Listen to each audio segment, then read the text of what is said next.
I love Spider-Man. If I had to choose one, he's probably my favorite superhero. And a large reason I feel that way is because of the Spider-Man films that have been made. Seriously, Spider-Man 1 and 2 are very near and dear to my heart. I grew up with these movies. And since Civil War is coming out with a third rendition of this character on film, I thought it would be interesting to look back at all the Spider-Man movies and kind of review them, kind of see which things worked, which things didn't. Because the Spider-Man movies have had quite the variation of actual quality over the years. Seriously, some of them range from like fantastic to "You're a fraud, Spider-Man!" So I thought it'd be an interesting idea to do this Spider-Man retrospective, and I guess I should just probably get on with it. No, stop wasting your time. Spider-Man 1. Oh my god. Does this movie have some bad acting in it? Yes. Does this movie have some bad dialogue in it? Yes. Is this movie cheesy as all hell? Yes. Is this movie good? Fuck yeah! The tone in this movie is so perfect. It's the right amount of cheese to the point where it's fun and not just straight cringeworthy. Even when the movie's getting at a point where it's starting to seem pretty bad, it's the fucking hilarious kind of bad. Think about it, hero! So at least the movie is still enjoyable when the quality is dipping. And really that's all I can ask out of a summer blockbuster. I want to be entertained throughout the entire movie, and this movie never has me bored. Whether I'm interested by the characters, having fun with the many action scenes in the movie, or just laughing at the ridiculous dialogue, I'm always having fun watching this movie. I also have to applaud the genius casting choices made in this movie. J.K. fucking Simmons as J. Jonah Jameson might be one of the best casting choices ever. Seriously, this dude nails J. Jonah. Problem is, we don't have a decent picture. Eddie's been on it for weeks. We can barely get a glimpse of him. Oh, what is he, shy? If we can get a picture of Julia Roberts in a thong, we can certainly get a picture of this weirdo. Put an ad on the front page. Cash money for a picture of Spider-Man. He doesn't want to be famous, and I'll make him infamous. And the rest of the cast, like James Franco, Kirsten Dunst, Rosemary Harris, and Willem Dafoe, do pretty good jobs. I honestly love Willem Dafoe in this movie. He's just so fucking crazy. I love it. Bringing you what you've always wanted. Power beyond your wildest dreams, and it's only the beginning. There's only one who can stop us. Or imagine if he joined us.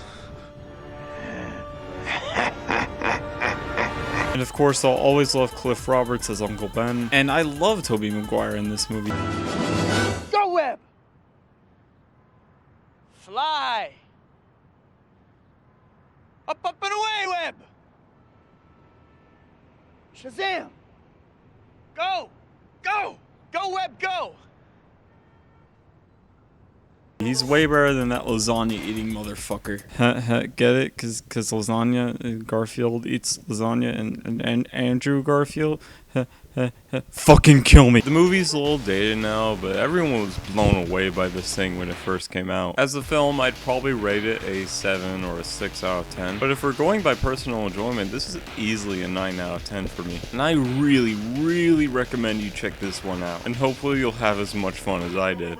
Spider-Man 2 is pretty fucking amazing, and I think anyone who's seen this movie will pretty much agree with me. This is one of the best superhero movies ever made. It is up there with movies like Iron Man and X-Men 2, and for God's sakes, this movie won a fucking Oscar. Granted, it was only for special effects, but that still makes it one of the only superhero movies that has won an Oscar. And I'm pretty sure it is the only Marvel movie that has won an Oscar. Now, is this movie perfect? Not really. The dialogue can still get really cheesy at times, and the story can seem pretty dumb at points. But overall, this is a huge improvement over the first movie as far as an actual film goes. Like, Spider-Man 1 just kind of felt like a comic book superhero movie to me. Spider-Man 2 feels like an actual film. It's something I was really surprised by and I didn't expect from this movie. One of the things I really like about this movie is you can tell there's a director's vision behind it. Spider-Man 1 had some of that, sure, but if you look at the hospital scene in Spider-Man Spider-Man 2, this shit just screams Sam Raimi. There's a lot more drama in Spider-Man 2, and there's a lot more points where it asks you to take the movie seriously, and it works. Like, it works really well. This scene in particular, where Peter Parker is admitting to being partially responsible for Uncle Ben's death, is just so heart-wrenching.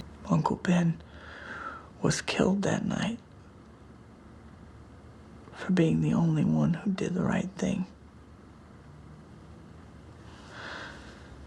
And I held his hand when he died.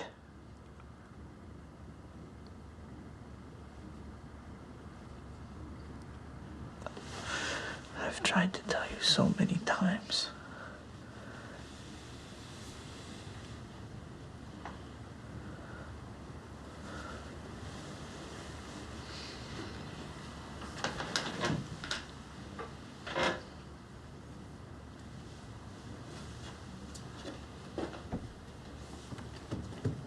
But of course, there's still a lot of silly moments like there was in Spider-Man 1. Especially one scene which might be one of the silliest moments in the entire trilogy, which is, of course, the raindrops are falling on my head scene. This fucking scene is so goddamn funny. Excellent work today, Parker. Keep it up. Nothing's worrying me. That fucking freeze frame alone makes this movie 10 out of 10. And the action in this movie, holy shit. I don't even need to talk about the train sequence, because pretty much everyone has said that that is amazing, and that's possibly one of the best action scenes ever in a superhero movie. Hell, some have even gone as far as to claim it's one of the best action scenes in general. Now, I don't know if I'd go that far, but I will say this is fucking incredible. For all the other fight scenes, like the bank robbery scene, are also really great. There's always a constant sense of energy that just keeps you enthralled throughout the entire scene. And I always like how Spider-Man seemed to have his own style when it came to fighting. It always felt as if that no other superhero could perform the same moves in the same way that Spider-Man could. I also have to applaud the villain in this movie, which is Doc Ock, played by Alfred Molina, who's given pretty much everything I could ask out of a good comic book villain. He's given some really good motivations, he's given an understandable backstory, and they build up a relationship between him and Peter before he turns bad. While I love how hammy and corny Green Goblin was, I gotta say Doc Ock has to be my favorite out of the trilogy. And I think it's pretty safe to say that this is my favorite Spider-Man movie ever made. As a movie, I'd probably rate this a 7 or an 8 out of 10. Maybe if I'm feeling generous, maybe a 9. And as personal enjoyment, it's a high 9 or a 10. And if you haven't seen this movie, watch it right now, because it is great. So, Spider-Man 3, the epic conclusion to the Raimi trilogy. Man, I sure hope seeing all these characters for the last time will be exciting, maybe a little emotional, and just really fun. Oh my god! To say the least, Spider-Man 3 was a downer. Spider-Man 2 had been so good, and then this fucking piece of shit came along. To be fair though, it isn't the worst thing in the world. There actually are some really great scenes in this movie. You can just tell though that the studio got way too involved and forced Sam Raimi to do way too many things. Like put 3 fucking villains in there. And the writing just took such a huge hit. This opening sequence is so cringy. It's me, Peter Parker, your friendly neighborhood, you know. I've come a long way from being the boy who was bit by a spider. Back then, nothing seemed to go right for me. Now, people really like me.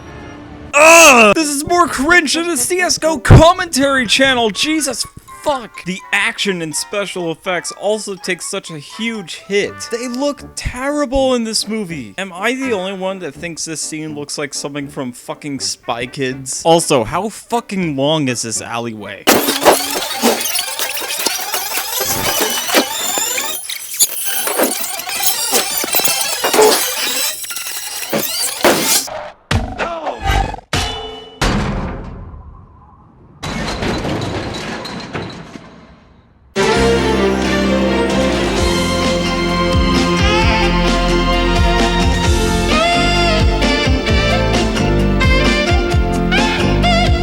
one pro I got for this movie is that this movie is fucking hilarious. Look at little Goblin Jr. Gonna cry? Both unintentionally and intentionally. Time to take your pill. Not that one. Not that one.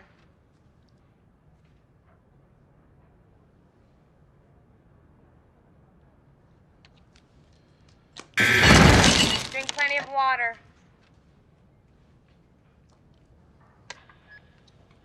Thank you. And while the villains were not given that much screen time and not given that much development, I at least understood their motivations. And Christ, that Sandman birthing scene is really good. Like, it doesn't belong in this movie because of how good it is. And okay, people hate on the emo Spider-Man scene a lot, but honestly, it's just fucking hilarious to me. Like, I can't stop laughing at the scene. Pay attention to some of the extras. The extras' reactions are great. But it still doesn't excuse that fucking awful jazz diner scene. This was definitely the low point of the entire Sam Raimi trilogy. The only things that go through your head when you're watching this scene is, why? What have they done? What were you thinking? Despite that, I honestly think Spider-Man 3 isn't as bad as people make it out to be. Even though it is pretty bad, there's still a lot of great things to scavenge up from it. And trust me, we have much worse ahead. So I'm gonna give Spider-Man 3 a 5 out of 10. So they rebooted Spider-Man. And I fucking hate it. Okay, the movie isn't exactly terrible, but it's just so bland. I could not tell you who directed this movie. With the originals, I could at least tell you, yes, this is a Sam Raimi movie, because it had a clearer visual style. It separated itself out from the rest. This just looks like every other shitty blockbuster movie. Okay, all would be forgiven for the bland visuals if the characters and writing were good and interesting. Let's run through each of the characters and see why that is not true. First, I'm gonna start with the really side characters and move on to the bigger characters. So first, let's start with Irfan Khan's character. I don't remember his name whatsoever, so I'm just gonna call him Irfan Khan. Frankly, I don't even know what I'm talking about this dude. He really doesn't even have a character. He's just businessman. Dr. Connors, you gotta finish the formula or else we're gonna cut your funding. It's basically the exact same conflict from Spider-Man 1, except in Spider-Man 1 it was really quick. This, they drag it out so fucking long. It's like, I don't give a shit. Stop! Alright, so Irfan Khan doesn't really have a character. Alright, let's move on to some of the other side characters. What about Gwen Stacy's dad? Strict police officer father. Man, that sounds completely original. I will say Dennis Leary did kind of give an alright performance, but that's about it. What about Uncle Ben, played this time by Martin Sheen? He's a very pivotal character to Spider-Man, and basically builds his moral compass, so you'd imagine he'd be pretty important in this movie. The truth is, no. He dies, and then they forget about him. Seriously, he's never really brought up again, and he never affects Spider-Man in any way. Most of the time when I think back on this movie, I kind of forget Uncle Ben was ever in it. And considering how important he is to Spider-Man as a character, that's pretty fucking terrible. Quickly, I'd like to talk about the way he died for a second, because to me, it was pretty fucking dumb. Instead of doing the whole wrestling match thing and Peter getting scammed out of his money and letting the thief go, they decided to have Peter go to a bodega and attempt to buy a carton of milk, but not have enough money to buy it. And then a thief comes and hands Peter his milk, and he lets the thief get away because he didn't have enough money to buy the milk. Like, okay, in Spider-Man 1 it was kind of understandable because he got scammed out of like $2,900, so it would be understandable why you want to get revenge on the guy. In this, it just makes Peter Parker look like a fucking asshole. Like, dude, it's a carton of milk, chill the fuck out. But then Uncle Ben runs into the thief and he sees him like, I'm gonna be a hero, and he pulls the gun towards him like a fucking idiot, and then he dies. You know, it's not like the Spider-Man 1 Uncle Ben where he was just trying to do the right thing. He was trying to calm down the guy and trying to help him. No, he just wanted to be a hero. Also, they seem scared shitless to say with great power comes great responsibility again, so they do this whole song and dance in this scene where they're trying to avoid saying it, but at the same time still saying that exact same quote. He believed that if you could do good things for other people, you had a moral obligation to do those things. That's what's at stake here. Not choice, responsibility. I feel like Sony thought that if they said with great power comes great responsibility again, people would accuse them of copying too much from the Sam Raimi movies. When really that wouldn't be true at all. That's a Spider-Man thing that isn't a Sam Raimi Spider-Man thing. So really, it's kind of more weird that you're trying to avoid saying that. So I think we've pretty much established that Uncle Ben was pretty poorly done in this movie. I'll admit Martin Sheen did a pretty good job, but once again, that's about it. Next up, we have Flash. No, not that one. No, not that one. No, not Butch the Bully. What the fuck? For some reason, they gave Flash like a good amount of screen time. Basically, they gave him more than 5 minutes, which that's really all I could really handle out of Flash. He's just a generic bully. He's not really that interesting of a character. So as to why he got a lot of screen time in this movie, I have no fucking clue. Is it weird that the kid with the jelly donut is more memorable and a more likable character than this Flash? Fucking hell, mate. Okay, well, what about Aunt May? Peter, I'm worried about you. I'm worried about you, Peter. Where do you go at night? I'm worried about you. Your parents put me in charge of you, and that makes me worry about you. I'm so worried about you, Peter. Okay, well, that's literally her entire character. Alright, well, what about the main antagonist, Dr. Connors, played by Rhys Ifans? Well, it starts out alright. You understand why he's trying to create this serum, because he doesn't have his arm and he wants to feel the sensation of having 2 arms again. You can understand why he'd get desperate and try it out on himself. Because not only would his product be successful and make a lot of money on it, he would also regain his arm. So that motivation was very clear and you can understand where he was coming from on that. Now, after this serum turns him into the lizard, I want you to tell me his motivation for wanting to turn the entire city into lizard people.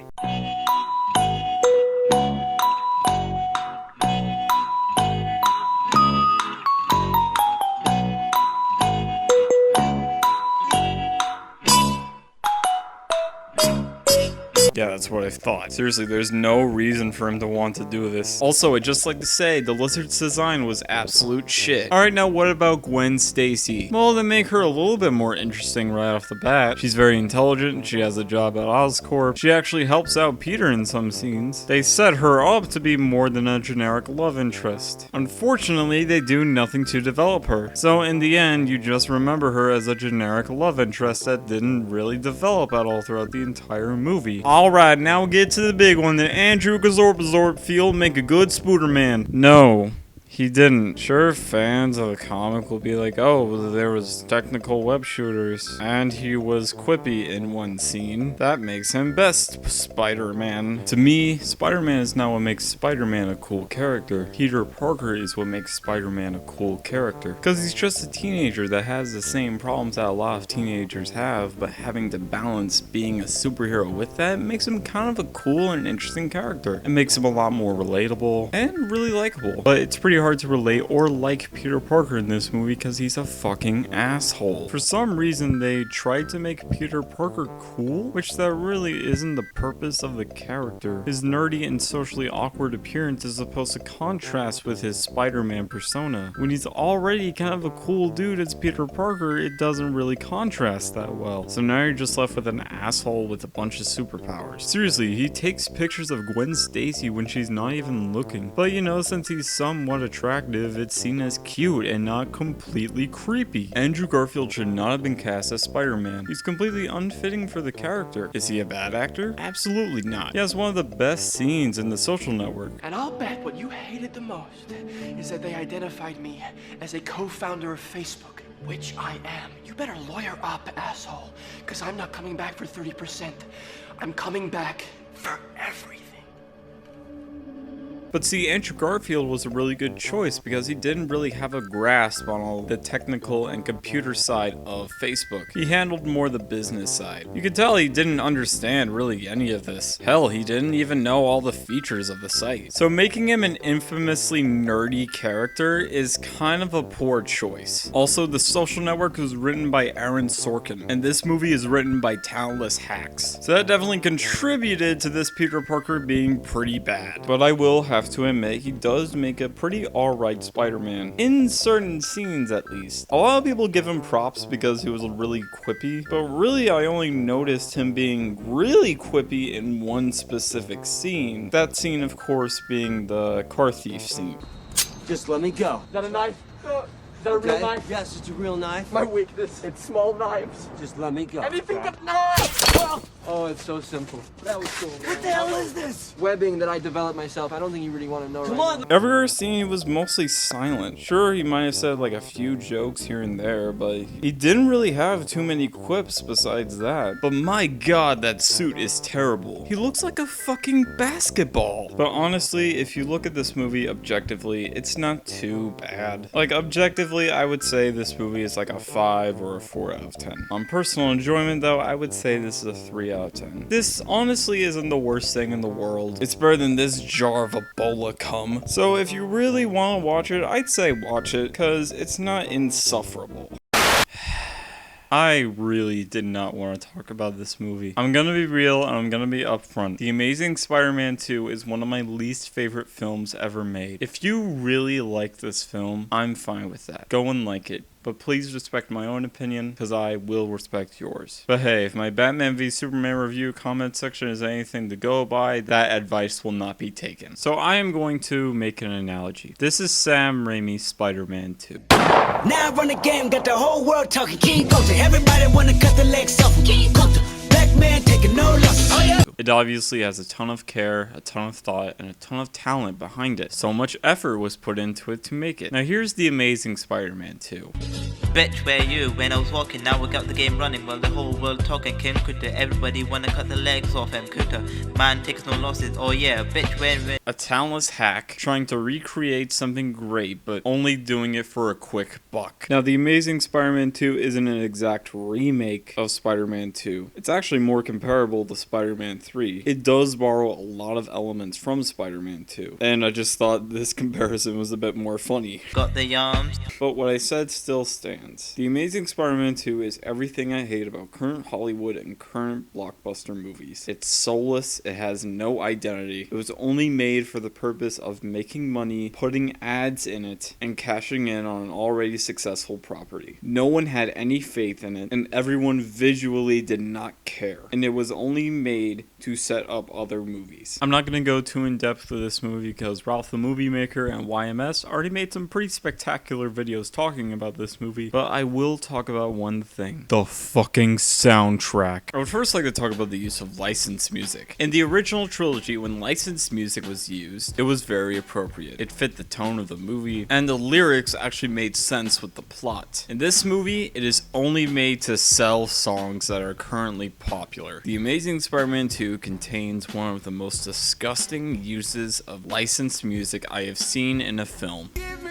reasons to believe that you would do the same for me, and I will do it for you. Baby, I'm not moving on. I'll love you long after you're gone. How does this fit? What does this song add to the scene? Oh, of course I forgot. It adds ads. Come on, everyone. We gotta make this movie in less than a month if we want to make a lot of money. Don't even get me started on the Pharrell Williams soundtrack.